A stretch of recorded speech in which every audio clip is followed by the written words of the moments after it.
नमस्कार।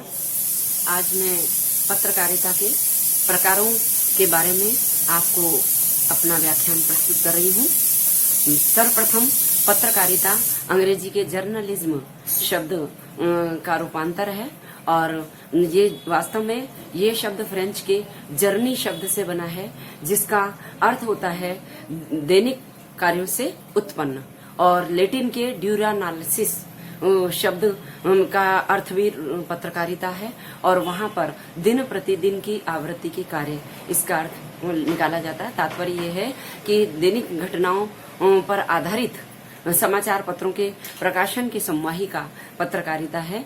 अर्थात पत्रकारिता के माध्यम से दैनिक जीवन में घटित घटनाओं, सूचनाओं और विचारों के बारे में जन सामान्य को जानकारी समाचार पत्रों के माध्यम से दी जाती है। वास्तव में पत्रकारिता वो माध्यम है जिसके द्वारा समाज में व्याप्त बुराइयों को दूर करने और समाज और जनमानस में स्वस्थ मूल्यों की स्थापना करने का कार्य किया जाता है, और जो लोकहित का कार्य है और जन साधारण में जनमत निर्माण का कार्य करने की महत्वपूर्ण भूमिका पत्रकारिता निभाती है। पत्रकारिता के दो स्वरूपों की चर्चा मैंने कल अपने व्याख्यान में की थी।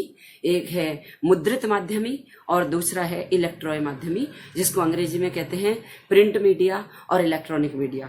प्रिंट मीडिया यानी मुद्रित पत्रकारिता के अंतर्गत विभिन्न प्रकार के समाचार पत्र और सावधिक पुस्तिकाएं, पत्रिकाएं आती हैं, जिसमें जैसे मासिक, त्रैमासिक, वार्षिक पत्रिकाएं और समाचार पत्र। मुद्रित पत्रकारिता के अनेक प्रकार हैं, जिसमें 8 प्रकार मुख्य हैं। ग्रामीण पत्रकारिता, विकास पत्रकारिता, कृषि पत्रकारिता, शैक्षिक पत्रकारिता, साहित्यिक पत्रकारिता, खोजी पत्रकारिता और वीडियो पत्रकारिता और फिल्म पत्रकारिता। और इनमें सर्वप्रथम इन सभी प्रकारों का मैं संक्षिप्त में परिचय देना चाहूंगी। ग्रामीण पत्रकारिता, वास्तव में ग्रामीण पत्रकारिता का विकास स्वतंत्रता के बाद हुआ। स्वतंत्रता से पूर्व पत्रकारिता का उद्देश्य स्वतंत्रता प्राप्ति था, जो देश के प्रमुख नगरों और बड़े शहरों तक सीमित रही थी। इसके भी 2 कारण थे। एक तो शिक्षा के प्रसार के कारण, और दूसरा समाचार पत्रों की ठेठ ग्रामीण अंचल तक पहुंच हो जाने के कारण प्रेस मालिकों ने परस्पर प्रतिस्पर्धा को देखते हुए ग्रामीण अंचलों तक पत्रकारिता का प्रसार किया, समाचार पत्रों का प्रकाशन शुरू किया। लेकिन ग्रामीण क्षेत्रों की विभिन्न समस्याओं को, ग्रामीण क्षेत्र में घटित घटनाओं को सामने लाने का कार्य ग्रामीण पत्रकारिता करती है। लेकिन ग्रामीण पत्रकारों के समक्ष अनेक प्रकार की चुनौतियां भी होती हैं, क्योंकि उनकी मुख्य आजीविका समाचार पत्र प्रकाशन नहीं होता या समाचार को उसका संकलन नहीं होता, वरन उन्हें आय के अन्य माध्यमों पर भी आश्रित रहना पड़ता है। परिणाम स्वरूप समाचार पत्रों के लिए महत्वपूर्ण सूचनाएं संकलित करने के साथ साथ अपनी आजीविका की चिंता पर भी उनका ध्यान केंद्रित होता है। दूसरा महत्वपूर्ण ये कि पर्याप्त प्रशिक्षण उन्हें प्राप्त नहीं होता, इसलिए कई बार समाचार संकलन में महत्वपूर्ण घटनाओं को छोड़कर गौण घटनाओं को वो प्रकाशन में स्थान दे देते हैं। और तीसरी समस्या राजनीतिक दबाव की होती है, क्योंकि ग्रामीण अंचलों में छोटी छोटी राजनीतिक दलों की और नेताओं की गुटबाजियां चलती है, जिसका प्रभाव, जिसका तनाव पत्रकारों पर होता है। ग्रामीण पत्रकारिता की एक समस्या ये भी है कि गांव के स्तर से समाचारों को संकलित करके पत्रकार को जिला स्तर के कार्यालय पर पहुंचाना होता है, और ये सब कार्य समय लेने वाला, श्रम साध्य होता है। ग्रामीण पत्रकारिता के लिए, ग्रामीण पत्रकार के लिए आवश्यक है कि वो ग्रामीण अंचल की सामाजिक, सांस्कृतिक समस्त जानकारियां अपने पास रखे। दूसरी पत्रकारिता है कृषि पत्रकारिता। वास्तव में कृषि पत्रकारिता से लगता है जैसे वो ग्रामीण पत्रकारिता का ही एक रूप है, लेकिन ऐसा नहीं है। ग्रामीण पत्रकारिता में सामाजिक, राजनीतिक, धार्मिक और दुर्घटनापरक समाचारों का प्रकाशन होता है, लेकिन कृषि पत्रकारिता पूरी तरह कृषि संबंधी जानकारियों का प्रकाशन करने पर केंद्रित होती है।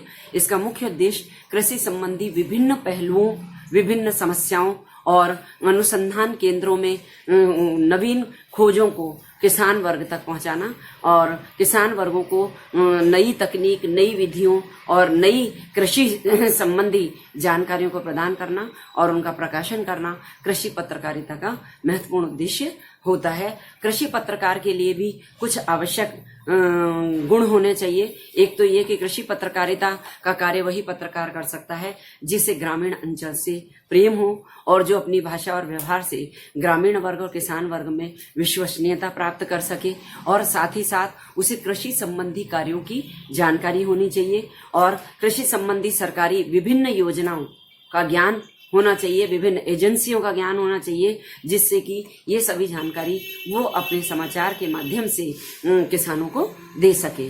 तीसरी पत्रकारिता है शैक्षिक पत्रकारिता। शैक्षिक पत्रकारिता जैसा कि नाम से स्पष्ट है, शिक्षा संबंधी विभिन्न आयामों, विभिन्न समस्याओं और शैक्षिक लक्ष्यों को रेखांकित करने वाली पत्रकारिता शैक्षिक पत्रकारिता होती है। अंग्रेजों ने हमारी परंपरागत शिक्षा प्रणाली को नष्ट करने का कार्य किया, जिससे कि वो भारतीय समाज पर नियंत्रण कर सके। मुगल काल में अरबी और फारसी के माध्यम से शिक्षा दी गई, लेकिन स्वतंत्रता से पूर्व भी शिक्षा संबंधी विचारों के प्रचार प्रसार के लिए हमारे विभिन्न धार्मिक सुधारकों ने, समाज सुधारकों ने और विद्वानों ने महत्वपूर्ण कार्य किया। सर्वप्रथम स्वामी दयानंद सरस्वती ने अपने भाषणों के माध्यम से शिक्षा के प्रसार प्रसार पर बल दिया। राजा राम मोहन राय ने बंगदूत नामक समाचार पत्र के द्वारा और इसके अलावा संवाद कौमुदी और अन्य समाचार पत्रों के माध्यम से भी शिक्षा संबंधी विचारों को, शैक्षिक चर्चाओं पर बल दिया, जिससे कि जनता में शिक्षा संबंधी जागरूकता फैले। और वैसे सर्वप्रथम 1920 में महात्मा गांधी ने अपनी हमारे देश की राष्ट्रीय शिक्षा नीति का स्पष्ट रेखांकन किया था, जिससे कि शिक्षा संबंधी विचारों को बल मिला और देश की शिक्षा नीति बनाने में सहायता मिली। लेकिन शैक्षिक पत्रकार के लिए भी ये आवश्यक है कि वो संपूर्ण शिक्षा तंत्र यानी शिक्षा के विभिन्न विभागों की, विभिन्न कार्यालयों की जानकारी रखे, विभिन्न शैक्षिक संगठनों, छात्र संगठनों तथा शैक्षिक सिद्धांतों, विधियों और शैक्षिक अनुसंधानों की जानकारी उसे होना आवश्यक है। साहित्यिक पत्रकारिता, साहित्यिक पत्रकारिता में साहित्य से संबंधित विशेष रूप से भाषा संबंधी विचार, कहानी, नाटक, निबंध, आलोचना, समीक्षाओं से संबंधित समाचारों को प्रकाशित किया जाता है। विभिन्न अकादमियों के द्वारा आयोजित विभिन्न गतिविधियों के बारे में और अपने क्षेत्र विशेष में आयोजित विभिन्न साहित्यिक और सांस्कृतिक कार्यक्रमों की जानकारी इन समाचार पत्रों के माध्यम से दी जाती है। विभिन्न साहित्यिक पुरस्कारों, विभिन्न लेखकों के विचार, उनके आपसी चिंतन मनन को इस पत्रकारिता में स्थान दिया जाता है। लेकिन शैक्षिक पत्रकार का भी एक दायित्व है कि वे विभिन्न लेखकों, विभिन्न विचारधाराओं के विद्वानों के विचारों पर स्वस्थ टिप्पणी करें। साहित्यिक और सांस्कृतिक पत्रकारिता में साहित्य संबंधी जानकारी होती है, शैक्षिक पत्रकारिता में शिक्षा संबंधी जानकारी होती है। इसके अलावा साहित्य के साथ में सांस्कृतिक कार्यक्रमों की जानकारी यानी नृत्य, संगीत, नाटक आदि और विभिन्न मूर्तिकला, चित्रकला, संगीत कला और रंगमंच आदि से संबंधित विभिन्न गतिविधियों की जानकारी और विभिन्न कार्यक्रमों की जानकारी सांस्कृतिक पत्रकारिता के माध्यम से दी जाती है। लेकिन इसके लिए भी आवश्यक है कि पत्रकार को स्वयं को इन सभी कलाओं की, इन सभी साहित्यिक गतिविधियों की जानकारी होना आवश्यक है। एक महत्वपूर्ण पत्रकारिता का स्वरूप है खोजी पत्रकारिता। वास्तव में खोजी पत्रकारिता का उदय 19वीं शताब्दी में विश्व युद्ध के काल में हुआ था, जिसका मुख्य उद्देश्य उस समय युद्ध की समस्त और सही जानकारियों को शीघ्र अतिशीघ्र प्रदान करना था। लेकिन कालांतर में इस खोजी पत्रकारिता का स्वरूप बदल गया। खोजी पत्रकारिता नाम से ही स्पष्ट है कि ऐसे महत्वपूर्ण मुद्दों और महत्वपूर्ण विषयों की गोपनीय जानकारी को उजागर करना जो कि राष्ट्रहित में हो और जिससे कि जनता में चेतना फैले।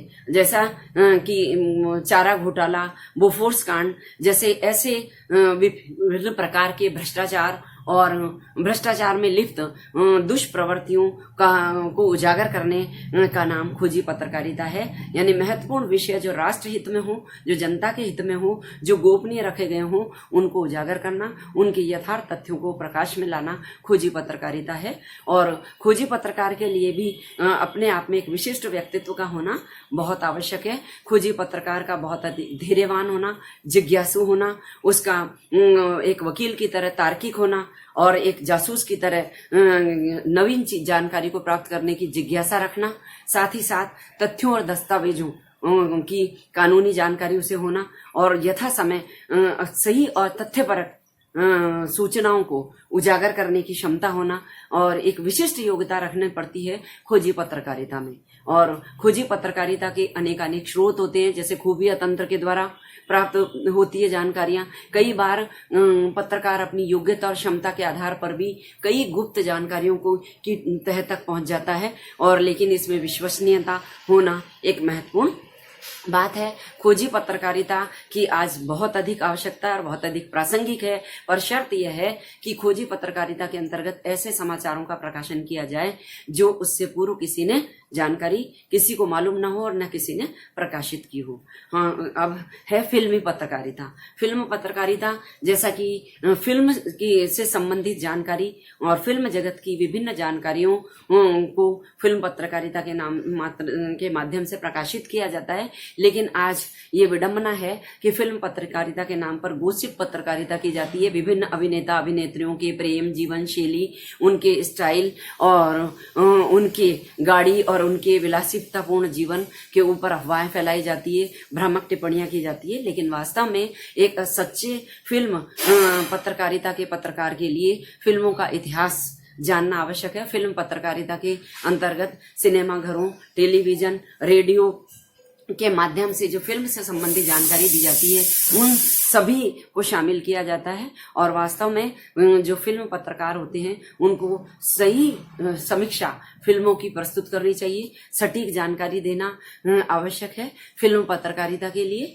और फिल्म पत्रकार को न केवल अभिनेताओं पर बल्कि पर्दे के पीछे काम करने वाले विभिन्न कर्मचारियों के बारे में भी जानकारी जनता को देनी चाहिए। और जो फिल्म निर्देशक हैं, रंगमंच कर्मी हैं और नाट्य कला की जानकारी, संगीत की जानकारी और फिल्म निर्माण की पूरी प्रक्रिया की जानकारी भी एक फिल्म पत्रकार को होनी चाहिए। अतः आवश्यक है कि फिल्म पत्रकारिता में भी स्पष्टता, सत्यता और यथार्थता हो। इस प्रकार मैंने आपको पत्रकारिता के विभिन्न स्वरूपों पर की जानकारी दी और एक पीत पत्रकारिता की चर्चा भी मैं करना चाहूंगी। पीत पत्रकारिता वास्तव में अमेरिका के वाटरगेट कांड से शुरुआत हुई और पीत मतलब पीला। अमेरिका के न्यूयॉर्क जर्नल और वर्ल्ड पत्रिकाओं के दो मालिकों में आपसी वाक युद्ध हुआ परस्पर प्रतिस्पर्धा के कारण, और उसमें उन्होंने पीली शाही के द्वारा विभिन्न व्यंग चित्रों के माध्यम से एक दूसरों पर आरोप प्रत्यारोप लगाए। इसलिए इस पत्रकारिता को पीत पत्रकारिता का नाम दिया गया। वास्तव में सनसनीखेज सूचनाएं देने और अनावश्यक प्रतिष्ठा, सम्मान पाने और अपने समाचार पत्रों की बिक्री के लिए झूठी और भ्रामक सूचनाएं देना पीत पत्रकारिता कहलाती है। एक सच्चे पत्रकार को इस पत्रकारिता के प्रकार से बचना चाहिए। धन्यवाद।